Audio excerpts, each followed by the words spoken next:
દિયોદર તાલુકા પંચાયતમાં પ્રમુખ ઉપપ્રમુખની આજે ચૂંટણી યોજાશે। આજે સવારે 11 વાગે પ્રાંત અધિકારીની ઉપસ્થિતિમાં નવનિયુક્ત પ્રમુખ ઉપપ્રમુખની ચૂંટણી થશે। ત્યારબાદ સત્તાવાર પ્રમુખ ઉપપ્રમુખના નામની જાહેરાત થશે। દિયોદર તાલુકા પંચાયતની પ્રમુખ ઉપપ્રમુખની ચૂંટણી અગાઉ 2 વાર રદ થઈ ચૂકી છે। શુક્રવારના ચૂંટણીને લઈને પ્રાંત અધિકારીએ એક બેઠક બોલાવી, જે બેઠકમાં આજે પ્રમુખ ઉપપ્રમુખની ચૂંટણી કરવાનો નિર્ણય લેવાયો। 2 વખત રદ કરાયેલી તાલુકા પંચાયત પ્રમુખના હોદ્દેદારોની ચૂંટણીને લઈને કોંગ્રેસે ભાજપ પર ગંભીર આરોપો લગાવ્યા। સત્તા મેળવવા ભાજપે લોકશાહીની હત્યા કર્યાનો આરોપ લગાવ્યો। એટલું જ નહીં, પ્રાંત અધિકારીએ કાર્યકરો સામે ખોટી ફરિયાદ કર્યાનો આરોપ લગાવ્યો।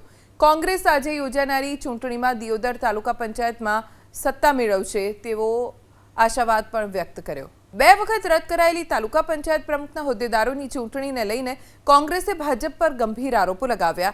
સત્તા મેળવવા ભાજપે લોકશાહીની હત્યા કર્યાનો આરોપ લગાવ્યો। એટલું જ નહીં, પ્રાંત અધિકારીએ કાર્યકરો સામે ખોટી ફરિયાદ કર્યાનો આરોપ લગાવ્યો। કોંગ્રેસ આજે યોજાનારી ચૂંટણીમાં દિયોદર તાલુકા પંચાયતમાં સત્તા મેળવશે તેવો આશાવાદ પણ વ્યક્ત કર્યો।